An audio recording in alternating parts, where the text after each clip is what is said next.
On screen are two of the greatest footballers the world has ever seen, and this has produced one of the most fascinating and competitive rivalries in modern sporting history. And this was extended onto the chessboard in this picture. Now we see Cristiano Ronaldo pictured playing white against Lionel Messi with the black pieces, and they've reached a fascinating chess position. Now, how did they reach this position, and what was the result from here? So I want to show you that in this video and then also share with you the fascinating story behind this photo. So let's have a look what happened here. We see e4 on the board and c5 from black, the Sicilian defense. Knight f3, knight d6, pawn to d4, opening up the board. We see captures there, knight recaptures, and now this knight develops, attacking the pawn in the center, and so it's defended by this knight, and black plays this pawn to a6. So it takes control of this square and it stops any of these white pieces using that square in future, and white now does something similar, pawn to h3, again a similar idea of taking control of this square, and sometimes white gets aggressive and pushes on with this g-pawn. Now we see g6 from black, preparing to develop the bishop, and now white plays a bit more modestly than pawn to g4. They go pawn to g3, also preparing to develop this bishop, which is called fianchettoing in chess. Knight to c6, bishop e3 added some protection here, bishop g7 developed, bishop to g2, and both players now castle their king to safety and also bring the rook into play. And now black has to carry on the development, but they have to do it in the right way. So if you go bishop to d7, well, now the knight can't use this square to maneuver, and black's getting a bit cramped. So instead, we see the knight making use of this square, because from here, it didn't actually have any good forward jumps, and so now it prepares to remaneuver and also opens up the eyes of this bishop. So now b3 was played, preparing to expand with this pawn in the future, and now we see these mass exchanges on d4. The bishop took here, queen recaptures, and black goes pawn to b6, so this is how they want to develop the second bishop here. And now it looks like you're running into a tactic, because what if white pushes on with this pawn, opens up the bishop, hitting the undefended rook, and then also threatens to take here? Well, the problem is that black can capture with the pawn, picking up a tempo on the queen. After it retreats, well, then you move the rook and you've lost the pawn. So that's why knight d5 was played instead, occupies this outpost, prepares to move this pawn, and also tempts black to go pawn to e6 here. Yes, you kick the knight back, but then you weaken this pawn really critically, and you can't actually defend it because after the rook comes across, two pieces are now piled up, and you just can't defend with the rook because the knight stands in the way. So pawn e6 not played, bishop b7 instead, attacks this strong knight, and now pawn c4 bolstered it, and e5 now from black. And again, this weakens the pawn, but this is slightly different, because now if the queen drops back to stay on this d line, eyeing this pawn, well, now black can take, the queen recaptures to maintain the pressure here, but the knight hops away and again picks up this tempo on the queen. It drops back, the queen goes, the rook comes, this rook comes, and black's in time to defend everything. This is the key thing about this whole variation here. So instead, the queen dropped back to e3, and now black expands with pawn to b5. Great move, just looking to break up these very strong pawns in the center of the board. White brings the rook, the pawn was captured, rook recaptures, and now this bishop took on d5. Again, a very good move. Normally you want to keep your bishops, they're good long range pieces, but here after the pawn recaptures, well, black's achieved something. You've forced white to recapture with a pawn, and so it's not so easy to now target this backwards pawn.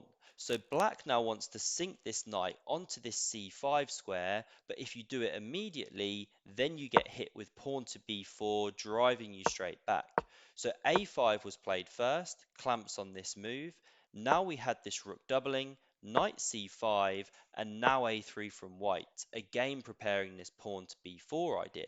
And so this is where black has to play actively. You're about to get steamrolled on that queen side of the board, so f5 was played, attacking on the king side here, looking for that counterpunch.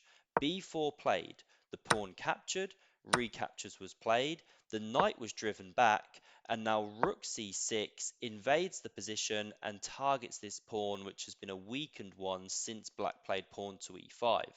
f4 played, direct counterplay, and now we see this pawn captured, which opens up the g-file towards the king. If you drop back with the queen, well then black takes here, and although you keep this one shut, well now you've opened up the f-file and also this diagonal towards the king, so there's different problems to contend with. Already queen g5 is a good move to hit some sensitive points. So instead of the queen dropping back, we saw this one captured, pawn takes back, and now the queen gave this check, the rook blocked here, and now white wins this pawn, but what's the best way to do this? You have to take with the right piece or you're running into trouble. So the best way to capture that pawn is with queen takes on d6. If you go with the rook, then the problem is pawn to f3. After the bishop drops back, there's queen g5 check, and not only are you hitting the king, but you're also hitting this undefended rook. As soon as this rook move, it stops defending that one, and this is big trouble, especially because this rook can come down and continue the attack against the king. So we didn't have the rook taking, the queen captured. Now queen g5 anyway, threatening pawn f3 because the bishop is pinned to the king. So the king sidestepped, pawn f3 came anyway, bishop f1 dropped back, and now knight to f6, bringing another piece into the attack, and here queen e6 was played.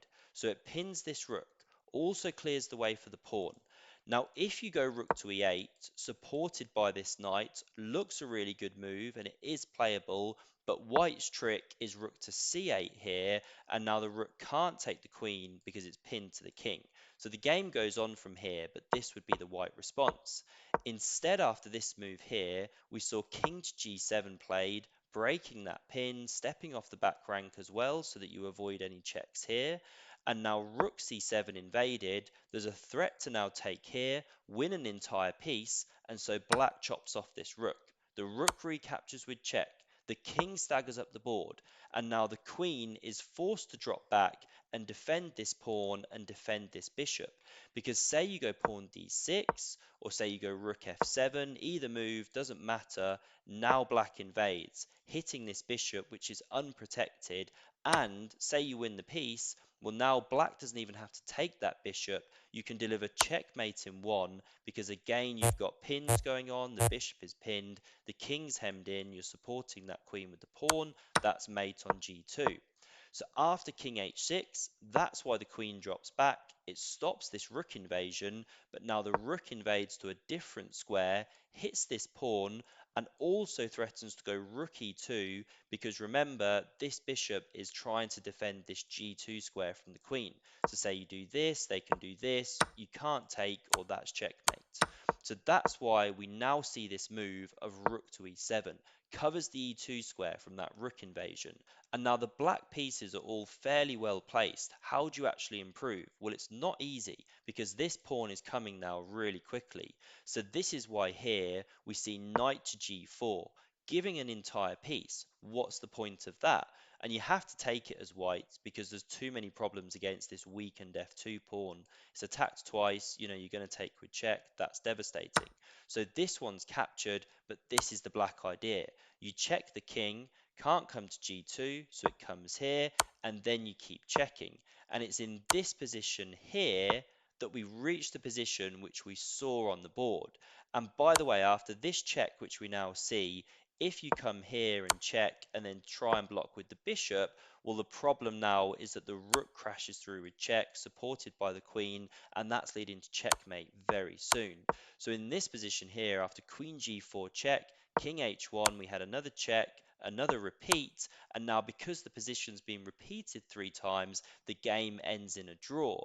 So that's how this one ended. But here's the twist. It wasn't a game played between Ronaldo as white and Messi as black.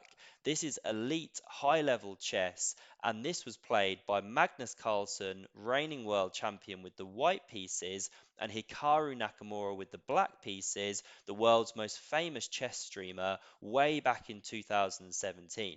So a really awesome game that was picked for this photo. And who was it picked by? Well, Louis Vuitton. So this is the original tweet on screen here, and we can see the statement, victory is a state of mind. So once again, we see chess used as the ultimate metaphor for conveying this message. Now, this was captured by Anneli Bovitz of Louis Vuitton and released on the eve of the Football or Soccer World Cup. So I'm looking forward to that one. And if you want to see another amazing chess story, then check out the video on screen to learn all about the chess cheating scandal. Thanks very much for watching, and I hope to see you again on a future video.